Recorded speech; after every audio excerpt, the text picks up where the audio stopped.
listening to The Edge, everything bass fishing, coming to you worldwide from Megaware KeelGuard Studios. Aaron Martin, this is Kurt Dove, and we are on BassEdge Radio. August 15, episode number 382. Aaron, we are still sweating, but still living, still going good. So how are you been, buddy? Doing good. We have actually, here in Missouri, have had a bit of rain since the August 1 episode, which is nice.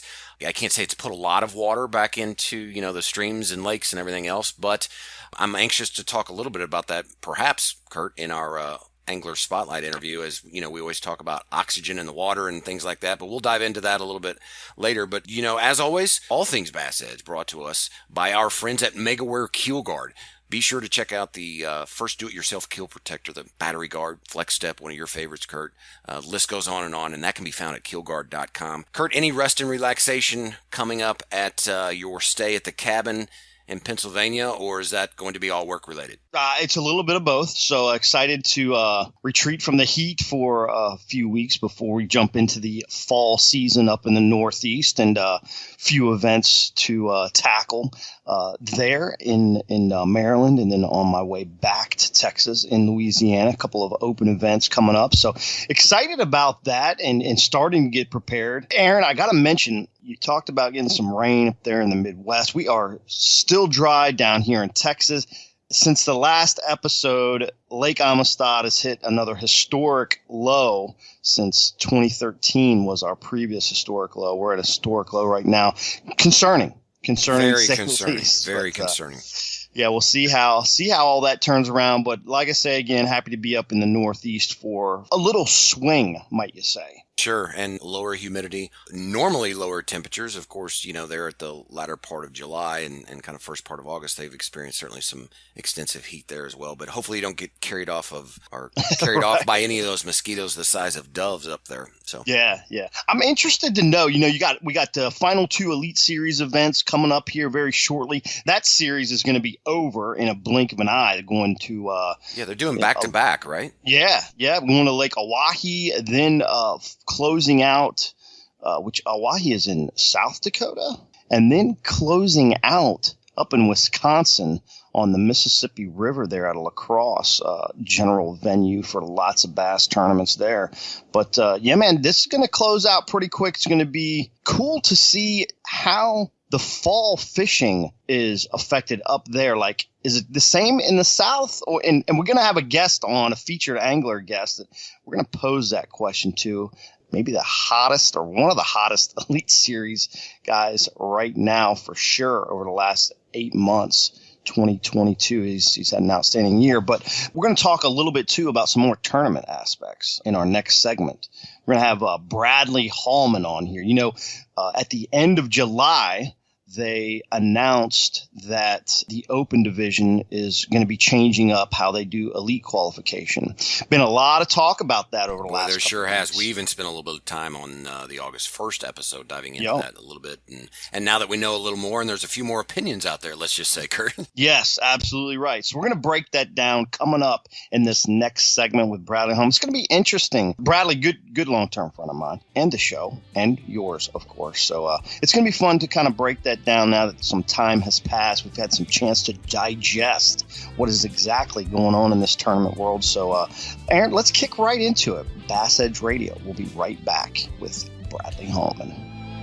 Nitro Performance Bass Boats. Get pro-level performance with the Nitro Z18, the official boat of Major League Fishing. The Z18, with its nimble handling and versatility, sports many of the features in the larger boats in the line, like a Guardian live well, a heavily insulated cooler, dual 8-foot rod storage, and our smooth and fast NVT hull.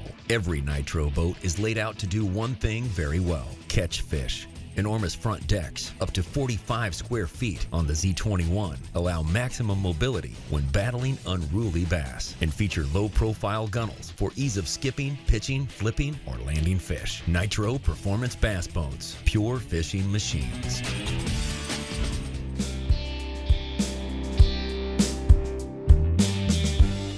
Well, gang, as mentioned in the intro, we're bringing in a good buddy of mine, longtime friend of BassEdge, longtime tournament angling veteran. Man, we're going to chat some AAA fishing events, what the major organizations have kind of laid out for, and particularly in bass, the Elite Series qualification standards. But bringing into the show, Bradley Hallman. Brad, thanks for swinging in to BassEdge Radio. Hey, guys. Awesome to be back. Well, Brad, you're such an insight. I know we're going a little bit outside of the guardrails of normal conversations on tackle and fishing prowess that you often talk about. But being a Bassmaster Opens competitor now, I'd like to really get your quick take on the new elite qualification standards Bassmaster recently announced. You know, fishing all three divisions of the Bassmaster Open Series, a total of 9 events, and finishing in the top 9 of the Angler of the Year standings will get your ticket to the 2024 Bassmaster Elite Series. Just jump in. What's your thoughts? Feelings about that decision? I kind of had mixed thoughts about it, honestly, Aaron. You know, when it was first announced, it was, none of us were expecting it. I can tell you that. So it was a little bit of a surprise. You know, I see both sides of the fence, and I think a lot of people saw me as a guy that had, left one tour, come to Bass and try to requalify for the Elite Series, and that I would just be all giddy up because I was already fishing currently, all of the Opens to try to qualify for the Elite Series. And mathematically, the averages, it is better for a guy that is fishing all of them. There's more spots, but honestly, it's really 3 less spots too. At the same time, we went from 12 down to 9, and then it takes away any opportunity to qualify for the Elite Series for a local regional angler. And I get that. I do. And also on the flip side, for a guy that's fishing all of them like I have been, I've always looked at it like you've got 4 bingo cards. You had a bingo card for the Southern Division and the Central and the Northern, and then you had one for the overall. And just because one bingo card in the Southern, you had a bad tournament down there where you couldn't make the Elite Series, you still had 3 bingo cards to play. And it's kind of been fun jockeying that thing around as well. So I see both sides. I think that Bass in the long run gets a better angler, better overall proven angler out of that overall group that's traveled 9 tournaments all across the country, no doubt. I totally agree with your sentiment there. You and Andrew Upshaw had a really nice long conversation with Hank Weldon last month. And if anybody's interested to kind of watch that and what kind of Bassmaster's take is, hear right from Hank Weldon, the tournament director. I thought you guys did a great interview. And the one thing I feel like for Bass is that although they've had some, negative feedback, it seems like anybody that's negative, they just have more reason to have a bigger voice, right? And if other anglers, they just don't think a whole lot about it, and it's like, I'm just going to fish all 9, or okay, I'll just find something else to do, or just continue to fish 1 division. There's still, a chance to fish the Bassmaster Classic if you win a tournament and fish all 3 in a division. It seems to me that this makes a lot of sense. It makes a lot of sense from the aspect of not only you mentioned that an angler is more prepared to be successful in the Elite Series, but also you can take this group of elite qualifiers and potentially give them a little bit more standout media than just randomly fishing all these events and hoping that, as you mentioned, your number strikes and you win that bingo ticket. It's going to have a little bit better of a position for anglers that are all in on trying to make a BASS career to have that opportunity. Kurt, I hear your point. Sustainability, right? A lot of times, and I would like Brad and Kurt, your opinion, because I have not fished at that level. I have fished the Opens, but it's expensive. And a lot of times individuals will run out of money or perhaps not be prepared in a certain geographic region. So getting kind of that 9 tournament exposure does really test both the skills of the angler, but also just the, management financially and career wise, to somebody that's probably going to have some staying power and stick around in the Elite Series. I don't know what your thoughts. Brad, do you have any thoughts on that? Yeah, like I said at the beginning, I really think that it's geared towards a guy that is probably financially prepared to, if you can financially take on those 9 Opens, that guy's going to have a lot more opportunities to probably financially take on the Elite Series. And that's one of the big things, guys, that a lot of people don't talk about in this scenario when they're complaining. And this needs to be made clear because Dove will tell you this as fact as I will. a lot of these guys complaining about this, they think that if they fish the 3 central divisions and they make the Elite Series, that all of a sudden the skies are going to open up and the sponsors are going to pour all this money onto them, and all of a sudden they're going to be able to afford that $50,000 entry fee price tag plus traveling costs that consist of the Elite Series. And that is not how this deal is done. It doesn't work that way. Kurt knows, I know, we've been there. We've often had conversations where Bass in the old format was setting up people for failure. Right? They were essentially selling something that people thought they had an idea of what they were getting into, but really had no freaking clue. Now they've got a platform that if you are in the 9 and fishing all the events and looking to qualify through this new EQ format, then you're going to be prepared. So I think it's a good thing. I think it's really good. For the weekend or the 9 to 5 working anglers, they've shown Bass some tough love. How do you feel it's going to affect participation overall? Brad, you've got to tap on some of this. I've got to tap on some of this, but participation from a business standpoint for BASS in these open events, beginning obviously in 2023 and beyond. Where do you think that sits? I think obviously first thing we've got to look at is the economy. I think economy, you and I both were on the Elite Series in 2008 when that bottom fell out. Yep. And we talked about that. I mean, they had problems filling the Elite Series field. So that's going to have a big impact, whether this was the right decision or the wrong decision for Bass. But with that being said, let's say that everything stayed status quo. This year, I believe we had 86 guys, real close to 90, fish all the divisions, and this is without this being this EQ. That's how many fished all 3 divisions this year. So next year, I know that Bass's number that they're shooting for is right around 100. I think they're being a little bit I think they're kind of like bass fishermen when they go to the scales with their bags. I think they're sandbagging a little bit. I think that they're expecting around 120. Yeah. I think they're expecting about 125, and if the economy stays real stable, they could get up around 150. So I expect between 125 to 135.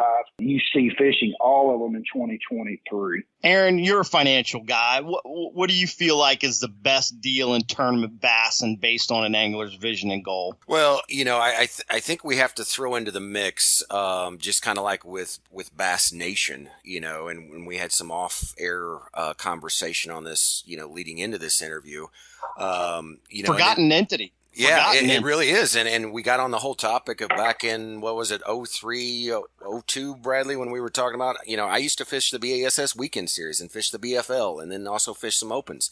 For the grassroots angler, there needs to be, I think, those localized events to still be able to work your way up. From a payback standpoint, in the BFLs, in those areas, it's pretty tough. You're not doing it for the money. I can tell you that, Kurt. No one's tournament bassing for the money.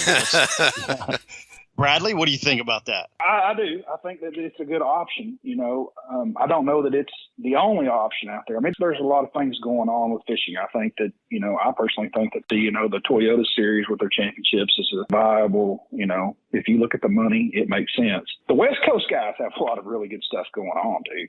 That's amazing. Their Apex trail that they have is really, really cool and different and lucrative. And then One Bass is still going to draw a bunch of boats to the U.S. Open and some of their events. So they've got a lot of good stuff going on out there too. What I really like is there's plenty of opportunity all over the place. We haven't even tapped into the MPFL, but you got West Coast, Bradley just mentioned. You got the MPFL. In the Bass scenario, you got the Nation, the Opens, and the Elites. Man, you can move over to the MLF. I haven't heard much about the TBF lately, I'll be honest, but you had the TBF, may still be there or not, but you still got 4 other places to cement yourself, which is the BFLs, kind of a local home regional deal. The Toyotas, as Bradley mentioned, I feel like one of the best buys, if there's a buy, in tournament bass fishing, because you fish 3 events and you can qualify to fish a $200,000 championship on 3 events, basically spending less than $10,000. Look at all these other tours with the Elites or the Pro Circuit or the Bass Pro. Their championship is only $300,000, and they're spending $50,000 to $60,000 to go fish those tours. So when you look at all that broke down, continuing with MLF, obviously you got the Pro Circuit and the Bass Pro Tour levels above the Toyota Series. Guys, freaking opportunity all over the place. And Kurt, that's not even counting the high school and the college. I mean, for the younger audiences out there, if you can get plugged into that right off the bat, what a huge advantage. Opportunities abound. So it's a good time to be a bass angler. At the same time, from an emotional standpoint, for some folks, it's a tough time because things are changing. There's movement in the industry, but Bradley, we've always seen movement in this industry, particularly from a tournament format basis. And maybe the last 5 years, the most change we've ever seen. Would you agree? Yeah, I mean, definitely. Obviously, just with the merger, with the invention of with MLF going out and going on their own, starting what they did, obviously that's the most movement that we've seen in this industry probably since Ray Scott started. So that in itself. But besides that fact, they purchased FOW and merged those two companies. And yeah, I mean, it's without a doubt the most, moving parts. And, MLF's a new business. And so there's a lot of, and Bass does a lot of it too, but there's a lot of throwing paint on the wall and see what sticks. And what doesn't stick, they change, you know, and that's really what's going on right now. And that's what businesses do. Businesses have to meet the demand of their consumers. And that's why MPFL was out there. There was a demand. That's why you got, Juan Bass is so successful out west, and then the anglers out there created the Apex Tour. If you haven't checked that out, please Google Apex Tour West Coast. It's a legit bass fishing deal. It's pretty cool to see that out there. But, man, I feel like, guys, there's just so many opportunities out there. If you got to change your lane a little bit because organizations change their process, don't take it personally. Just change your lane. There's opportunities out there for making whatever it is you want to do, whether it's the Classic, the Elite Series, the Pro Circuit, the Toyotas, All-American, Red Crest. I mean, the list goes on and on and on. Yeah, no doubt. Bradley, first off, appreciate you being on the show. Again, I just love your transparency, and we always know that when we ask a question, it's not going to be sugar-coated or you telling us what you think you want us to hear. How can listeners stay in tune with you, whether it's your social media, your YouTube, all of those things? Can you cover that briefly? Oh, yeah. They can hit me up. It's real simple. Bradley Hallman Fishing. Whether you look that up on YouTube, you look that up on Instagram, you look that up on Twitter, Facebook, even Tiki Tac. We got it all covered. That's great. Are you a Snapchatter, Hallman? I have not Snapchatted, but I have Hallman children in this house that do, but I am not alone on those lines now. Man, it's tough to keep up with all those things, man. Well, I tell you what, we're going to roll right into our next segment, the Featured Angler Spotlight. Man, one of the hottest anglers on the Elite Series, winning 2 events this year in the BASS organization. Y'all stay tuned. It's going to be fun to talk to this next angler right after these messages. This is MLF Pro Circuit title champion Jimmy Washam. This is professional angler Andrew Upshaw. This is BASS Elite Series champion Brian Schmidt. This is BASS Open champion Nick LeBrun, right here on BassEdge Radio. You know the importance of protecting your investments, so why use anything else other than the original and toughest DIY keel protector for your boat, Megaware KeelGuard. Grinding sand, abrasive rocks, and concrete ramps are no match for our exclusive contoured edge and patented technology. Megaware KeelGuard keel protectors are made tough and made to stick. Their do-it-yourself installation takes less than an hour, providing the longest-lasting, most dependable keel protection for your boat, guaranteed for life. Developed specifically by boat builders offering the best keel protection in the industry. Also from Megaware KeelGuard, Skeg Guard, Flex Step Pro, and Pontoon Guard. So give your boat the performance edge. Put on the protection the pros pick. Megaware KeelGuard.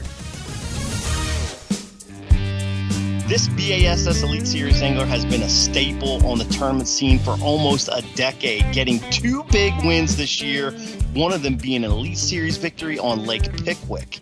Currently sitting in the top 5 of the AOY standings with 2 events remaining on the Elite Series. We welcome to the show Brandon Lester. Brandon, welcome back to BassEdge Radio, my friend. Thank you, man. Thank you. I appreciate you guys having me on again. Well, Brandon, you are approaching 250,000 in tournament winnings in 2022. A win at the Bassmaster Open on Toho and Elite Series win on Pickwick, like Kurt had mentioned. But just as impressive, you have cashed checks for $10,000 in every Elite Series event this year, with your lowest finish being 42nd at Lake Fork. Talk to us about that. Man, it's just been a heck of a season. You know, I mean, you hear guys talk about momentum in the sport and just being in a good place and making good decisions, and that's exactly how I've felt this whole season, man. It's just like during practice, I don't worry about it. And I'll be honest with you, a lot of my success this season is definitely because I won that first Open down there on the Kissimmee chain. I mean, I'm not usually a guy that stresses out about tournaments or worries about things a whole lot. I'm a pretty laid-back guy, but winning that first Open right out of the gate this year, I already had the Classic made, man. So it's took a big load off of my mind when I go into an Elite Series tournament throughout this year. You know, you still want to catch them. You still want to do good, but that's a big stress off your mind because we kind of base our whole year around making that Bassmaster Classic, man, because that's such a big deal. But, yeah, it's just been a good season. I've been in a real good place, been making good decisions, and life is good right now, man. It just is. That's great to hear, Brandon. We hear that a lot, right? You know, you've accomplished something, you relax, people fish better, things just come to them, you got the momentum, all these types of feelings going on that help people be successful. Are we trying too hard when we don't have, you know, that momentum going and we're not feeling free? And do you feel like this is something that you can carry on? Or, I mean, you've got a lot of experience. Dive into that mentality just a little bit and why you feel like that happens from a fishing perspective, not just a mental perspective. When it comes down to it, I think a lot of times it is that you're trying too hard. I've kind of come to realize in my career, when you try too hard to make it happen, you're standing directly in the path of letting it happen, if that makes sense. And I know that's kind of deep, but you know what I'm saying. Like if you fish competitively, you know what I mean. Because most of the time, if you'll just keep your head down, keep fishing, it'll happen. It'll come to you. But, man, when you start running around like a madman and trying to make off-the-wall decisions, a lot of times it won't happen. You'll fish right over the top of them. And that's just what I realized throughout my career. So I've learned to just slow down, take it easy, and let things happen. You know, I've often thought myself, like, you know, I don't have any AAA wins, got some top 10s, you know. How many times have I fished through winning fish?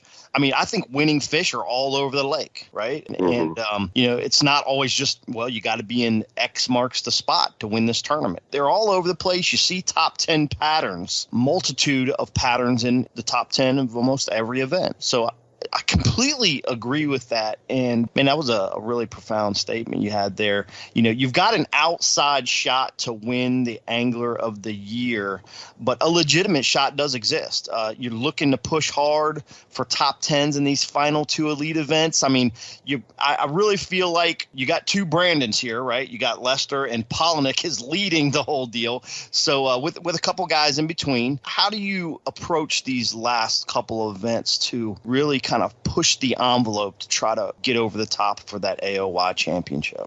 My whole goal is just to finish as strong as I possibly can this season. You know, at this point, things have been going so good. I don't feel like I need to change my strategy any or try to push any harder. I mean, I push hard at every event, you know, and Polinick, like you said, it's a very outside chance. Brandon Polinick is a heck of an angler. We've got a smallmouth tournament coming up again at Lake Oahe in a few weeks, and then the Mississippi River, Upper Mississippi River, where he has almost won before. So I don't expect him to falter, and I can't worry about that. You know, I've just got to go do my job and catch every single fish I can catch every day and let the chips fall where they may. If I can't win, there's still some good money in that top 5 and MWI. So that's kind of what I've got my sights set on, man. Just finish as strong as possible and let the chips fall where they may. Yeah, and certainly amongst that field, Brandon, you're cashing checks, not to go old school, but Jerry Maguire, show me the money. That's kind of what the sport's about, and for you to stay out there and be able to do that. So that's important as well, and kind of along those same lines, August fishing can be kind of a tough month. Do you get out much there in southern Tennessee, and how do you kind of stay in tune during this time of year between events? I do. I try to make it a point to fish at least a couple of days a week when I'm home. I like to fish 3 days a week if I can, Obviously, I've got a wife and kids at home, and when I'm home, I love spending time with them as well. But I actually got out on Gunnersville for a while yesterday, and Gunnersville is only about an hour and 20 minutes from my house. So I go down there and spend some time just playing around out deep and playing around up shallow in the grass. And that's a good part about my part of the country, man. You got a lot of different options. Over the weekend, I actually went night fishing with a friend of mine. We do some night fishing around here. But, yeah, I fish a good bit, and I'm always trying to work on my game, trying to better my game. I've spent a lot of time the past year. I'm a Lowrance guy. I run Lowrance Active Target. And I've spent a lot of time, trying to fine-tune that. Forward-facing sonar has definitely changed the sport of bass fishing. There's no doubt about it. So I've embraced that, and I've been trying to learn that as much as I possibly can. But, yeah, I mean, it's hot, like you said, but I still fish a good bit this time of year. Let's toss out some tips for weekend anglers and maybe some anglers fishing the, like Tuesday night, Thursday night derbies. Obviously, those are really popular in the summertime. We've got great long hours of sunlight, so we can hit the lake after work and such. So how would you typically attack, let's say, a 3 or 4 hour bassin session in the morning during this time of year? And then we'll back that up with maybe some differences in the evening bite. But let's first start with the morning bite during this, kind of mid to late August time frame. First thing in the morning, I'm always going to be thinking some kind of a topwater. And probably when you get into August, my favorite topwater is a buzzbait or something like a whopper plopper, something you can put the trolling motor on high, cover a lot of water with, because I believe, and I've seen this in a lot of parts of the country, what happens at night, it gets cooler, that water cools down just a little bit, and a lot of those fish come up shallow to feed, and they'll get around dock lights and stuff like that if you have those on your lakes. Well, for that first couple of hours of daylight, especially that first hour, a lot of those fish stay up there shallow on some type of rock or something that kind of cools down, throughout the night, and they'll feed on bluegill and stuff like that. So early in the morning, I love to just burn that bank up with a buzzbait or a whopper plopper, something like that. And in the evening, you kind of see the same scenario, but it's kind of reversed. A lot more schooling type fish, I think, goes on in the afternoons. At least here around my house, you'll see a lot more schooling activity. As that sun kind of starts to go down, they'll start chasing shad, and you'll see those shad kind of come up to the top in pods and stuff. So kind of look for that in August and September as well. Great advice. One of the hottest anglers in bass fishing. Going to be with some more tips and tricks right after this quick break. As always, Powerpull down and don't go away. Brandon, Lester, Aaron, and I will be back in a moment. Patented in 2000, perfected over years of testing and real-world punishment, the Powerpull is the ultimate shallow water boat positioning tool. Swift, Powerpull deploys in seconds from anywhere in your boat. Virtually silent, Powerpull won't spook wary fish. Secure in strong currents or gusting winds in up to 8 feet of water. Engineered to take it with a lifetime unconditional replacement guarantee on the spike. Powerpull, swift, silent, secure. Visit powerpull.com to find a dealer near you. BassEdge Radio, presented in part by Mercury Marine, returns with BASS Elite Series champion Brandon Lester in this episode's featured angler spotlight. Mercury Marine, go boldly. Aaron, before the break, we talked a little bit about some summer bassin in the month of August. Obviously, y'all are now heading to Oahe. Man, how does the northern fisheries differ from what we talked about previously in southern fisheries? And kind of what are your expectations heading in to this next BASS Elite Series event there in South Dakota? Man, I love northern fishing. I really do. It's something that I really embraced at the first of my career because so much of it is so visual, man. You got a lot of clear water lakes up there, and I just think those fish do not get the pressure that our fish get down here in the South. If you fished up there much, those fish are just not as educated, man, and a lot of times if you find them, it's like instant response. They're going to bite. And that's what I love about northern fishing so much. But, expectations for Oahe, I fished there the last time we were there in 2017, 18, whenever it was, and I did not have a good tournament there then. But I feel like, so many times I feel like those tough tournaments are the ones that you learn the most from. And I feel like I learned a good bit about that lake from that tournament. So I'm definitely looking forward to getting back over there. I feel like I'm a better angler now than I was then. At least I hope I am. But I'm looking forward to getting back over there and getting another shot at the lake. We're putting in a different part of Lake Oahe. Oahe is a monster body of water, and we're putting in at a different part this time. So it'll be fun to get back over there. And at this point in my career, I've been doing it 9 years now, and I've seen a lot of the places that we go, so it's always cool to go to a place where you don't have much experience and break it down and try to put the puzzle together. Well, I would certainly agree that your skill has improved over the 9 years of your career, Brandon, and certainly the results show that. You spoke briefly about pressure. One question, and maybe this ties right into your last answer there, but do you feel that the northern lakes get tough, and maybe it's more of a relative term, like the southern lakes do during the dog days in the month of August? Honestly, if they do, I've not ever seen it. I've spent, I've spent a lot of time on Lake Champlain. I'm not going to say a lot of time, but I've fished several opens and elites on Lake Champlain, for instance, in the month of August. And man, the fishing is just amazing. If they ever have a tough time of the year, I have not been up there for it. Honestly, I just think it gets so hot in the South, man, and I don't know. It's just kind of the makeup of our fish. In the South, we've got fish dispersed all over the place in the months of August and September. You've got some fish deep, some fish shallow. But, man, up north, it just seems to keep rocking on, and they just bite.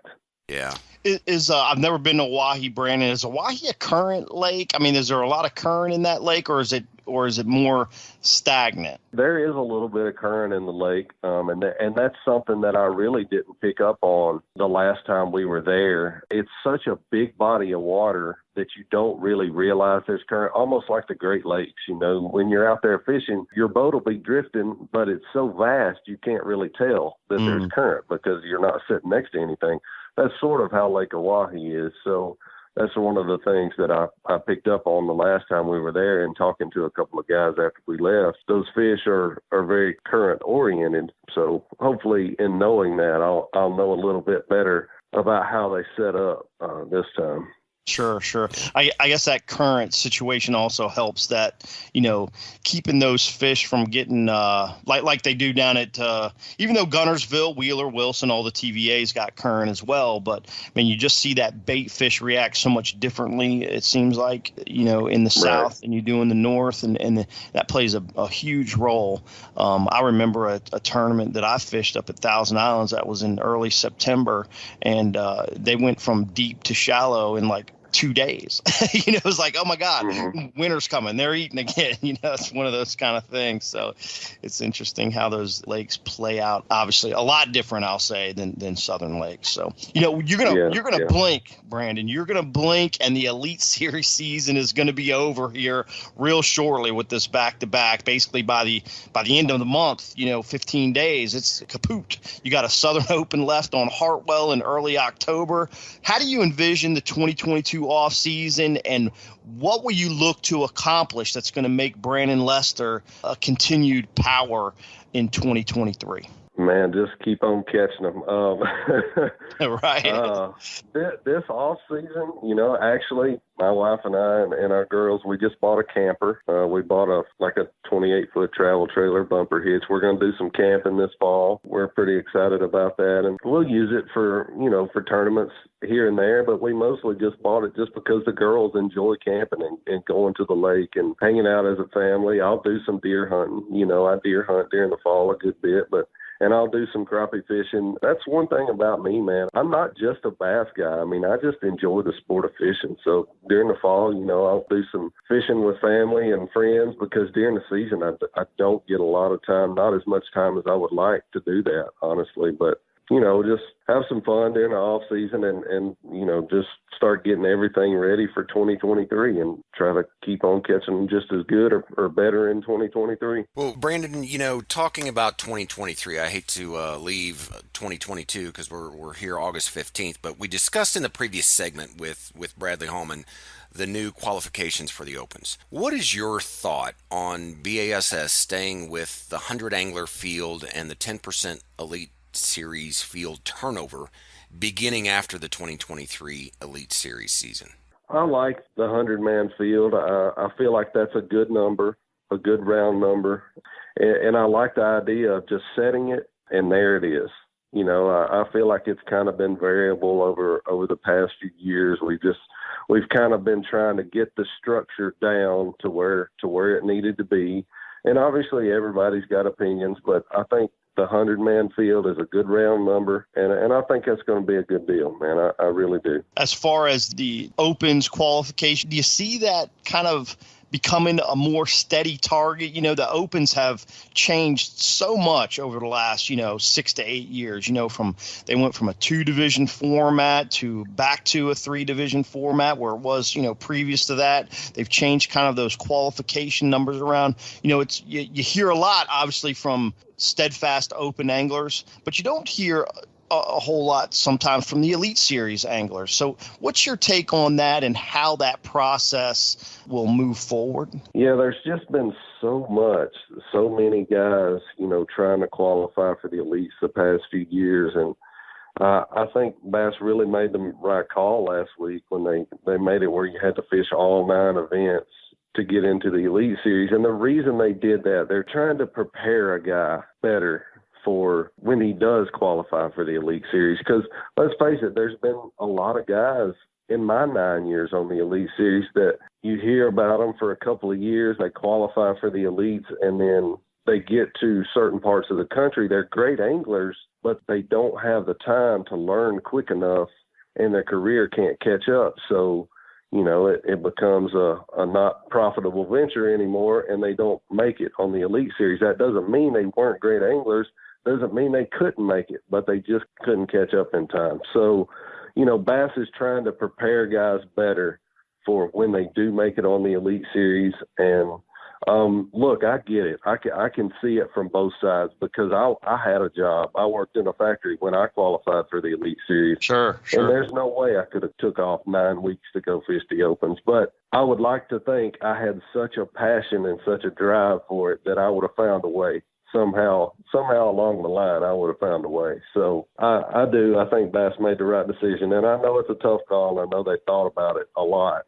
And I can see it from both sides, but I think it was the right decision. I completely agree with you. I think it was a good move. I think that, a lot of people feel like it's going to, just change the layout. And I think that's good. I think changing the layout's fun. So anyway, we'll see how it all shakes out, man. It's a great conversation to have.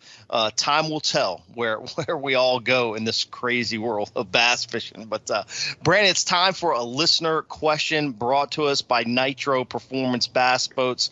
We had a question that came in from Bill down in Florida. This is a simple question, but good to understand for a lot of weekend anglers. Bill says, I like to fish, but it's so dang hot.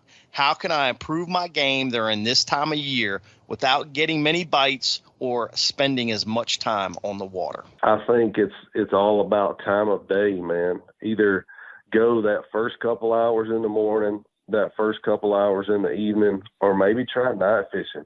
I mean, night fishing is great, man. It's a lot of fun, and honestly, it's one of the most peaceful things you can possibly do because there's hardly anybody on the lake at night.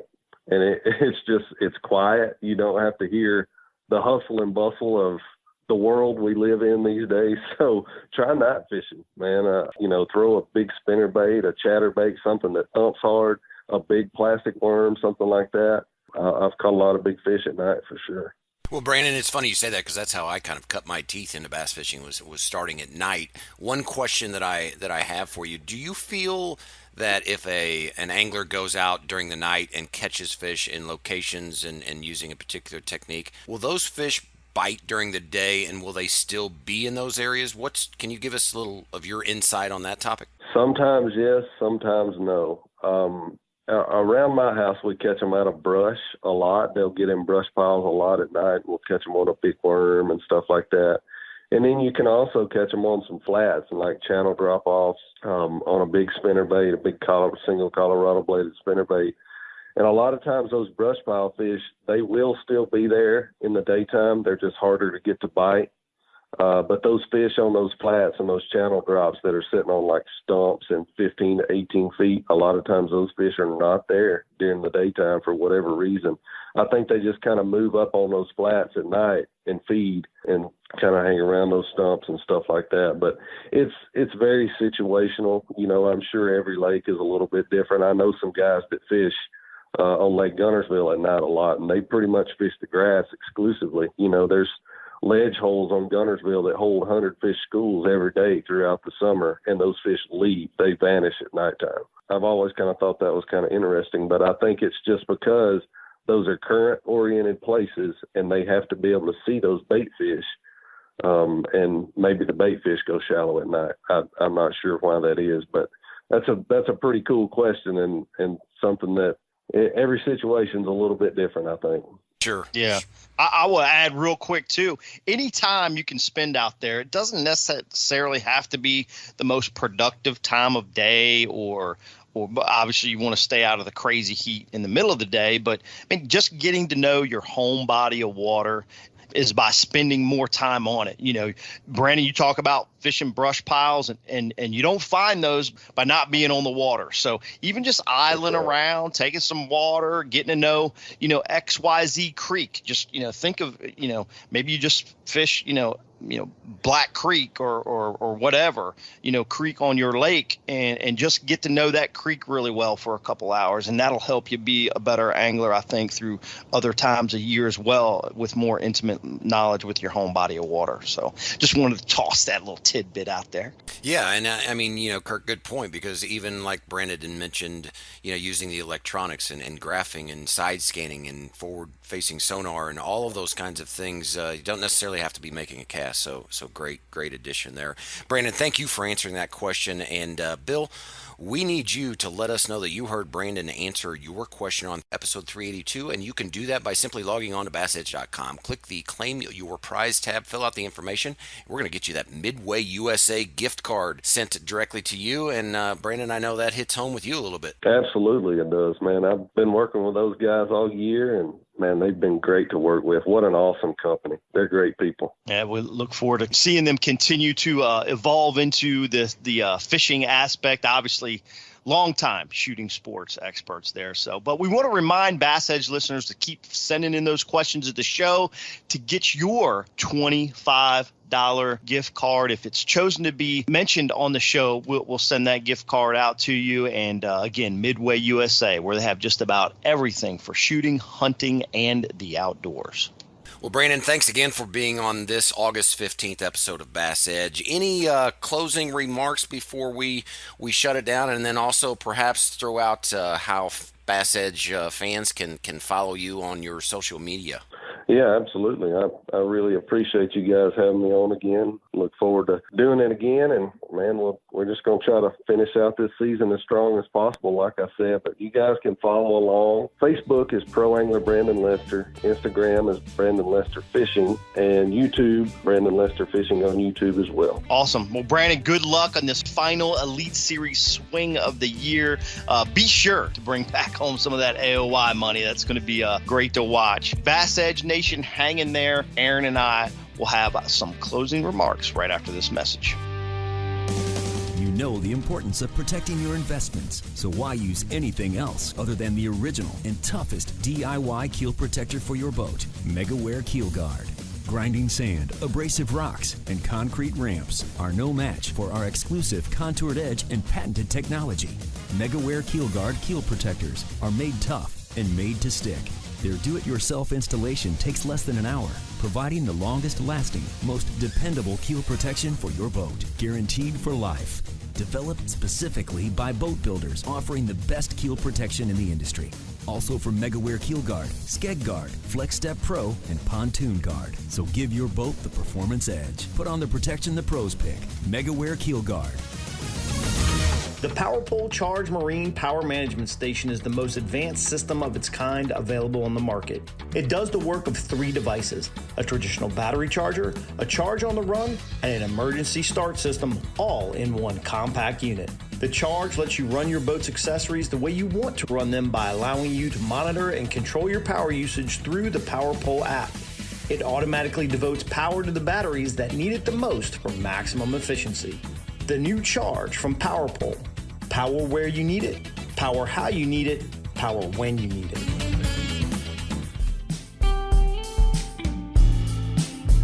Kurt, another great episode. I want to get your thoughts because it's worth repeating. You know, what Brandon said, when you're trying too hard to make it happen, you're standing in the path of letting it happen. That's got multi-layers right there, brother.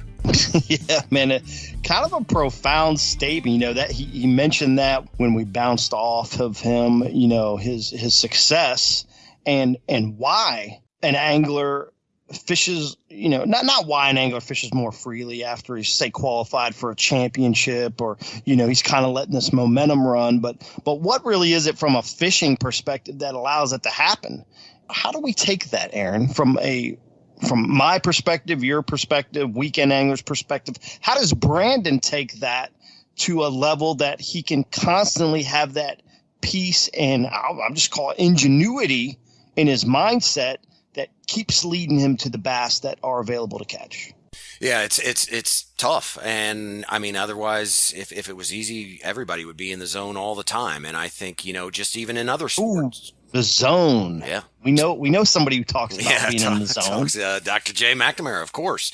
And I think, you know, it is proven that when you're under stress or you're not relaxed, your muscles tense and causes, you know, whether it's shooting a basketball, hitting a baseball, throwing a baseball, making a cast. I know when I'm out there and thinking about other stuff other than the cast at hand, then I'm leaving the winning fish, like you brought up, Kurt. Yeah, we've all done that. We've all fished through winning fish.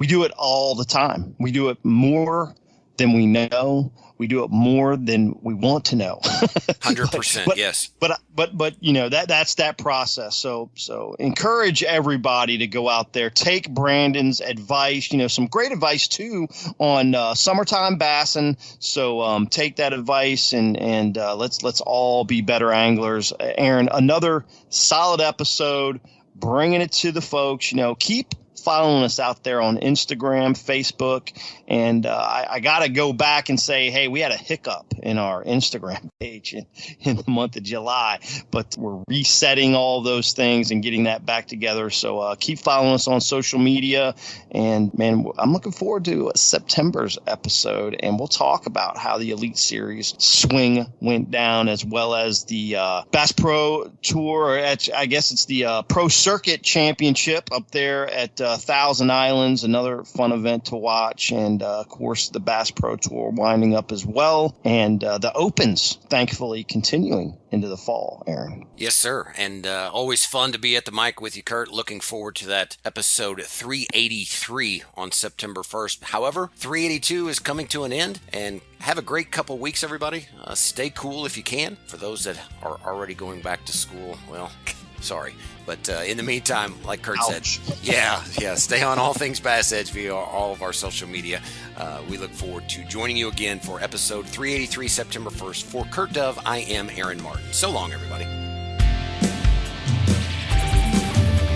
The Edge is presented by Megaware KeelGuard. For more information on BassEdge or to shop at the BassEdge online store, visit BassEdge.com and be sure to join Kurt Dove and Aaron Martin right here on another episode of The Edge, brought to you in part by Nitro Boats, Midway USA, Mercury Marine, Powerpull, and Transport Graphics.